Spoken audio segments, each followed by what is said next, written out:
গর্ভ অবস্থায় মায়েরা প্রায় চিন্তা করেন, আমার বেবি ঠিক আছে তো, নড়ছে তো।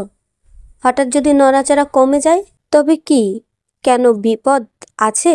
আজ আমি আপনাদের বিস্তারিত বুঝিয়ে বলবো বাচ্চার নড়াচড়া নিয়ে, যে আপনারা নিজেরাই বুঝতে পারবেন কখন সব ঠিক আছে আর কখন ডাক্তারের কাছে ছুটে যেতে হবে।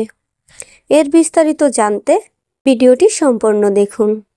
গর্ভাবস্থায় নাড়াচাড়া হচ্ছে বাচ্চার সুস্থতা সিগন্যাল। এটি শুধু মায়ের কাছেই একটি অনুভূতি নয়, বরং মেডিকেলের দিক থেকেও একটি গুরুত্বপূর্ণ সূত্র।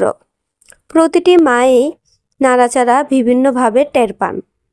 কারো কাছে হালকা ফড়িংয়ের মতো, কারো কাছে শক্ত টিকের মতো। এখন থেকে নাড়াচাড়া টের পাওয়া যায় সাধারণত 18 থেকে 22 সপ্তাহ মধ্যে মায়ের নাড়াচাড়া টের পায়। প্রথম দিকে হালকা প্রজাপতির ডানার মতো অনুভূতি হয়।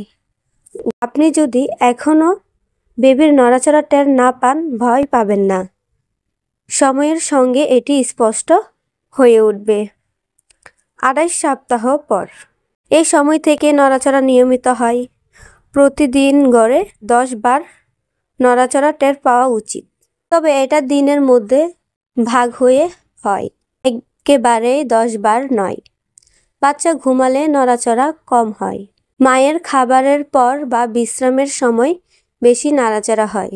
মনে রাখবেন, মাকে শুয়ে বা চুপচাপ বসে বাচ্চার নাড়াচাড়া শুনতে হবে। সাধারণত সকাল বিকাল 2 বার ঘন্টা করে নড়াচড়া গুনে রাখা ভালো। দিনে অন্তত 10টি নাড়াচাড়া থাকলেই স্বাভাবিক। মারাই যদি প্রতিদিন নড়াচড়া গুনে অভ্যাস করেন, অনেক জটিলতা আগেই ধরা সম্ভব। কেমন নড়াচড়া স্বাভাবিক বলুন জেনে নিই। হালকা লাথি, হাত নাড়া, পেটে এক পাশে চাপ, হঠাৎ ঝাঁকি, সবই স্বাভাবিক। রাতে শুয়ে থাকলে নড়াচড়া বেশি বোঝা যায়। কখন চিন্তার কারণ? হঠাৎ নড়াচড়া কমে গেলে, একেবারে নড়াচড়া না হওয়া, 12 ঘন্টার বেশি সময়ে ধরে হঠাৎ খুব জোরে অনেক নাড়াচাড়া করে প্রথমেই থেমে যাওয়া।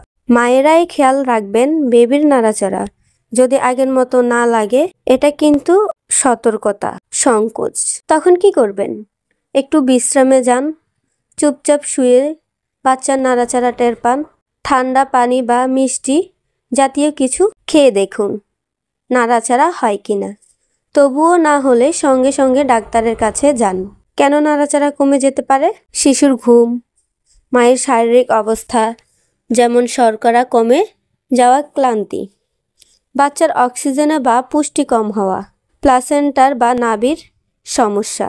শুধু মাই প্রথম বুঝতে পারেন তার শিশুর অবস্থা, তাই অবহেলা না করে তৎক্ষণাৎ ব্যবস্থা নিন। প্রতিটি মা বেবির নড়াচড়া গুনে অভ্যাস করুন। কোনো অস্বাভাবিক টের পেলে দেরি না করে ডাক্তারের পরামর্শ নিন। স্বাস্থ্যকর খাবার, বিশ্রাম ও নিয়মিত চেকআপ জরুরি। মা সুস্থ থাকলেই শিশুও সুস্থ থাকবে।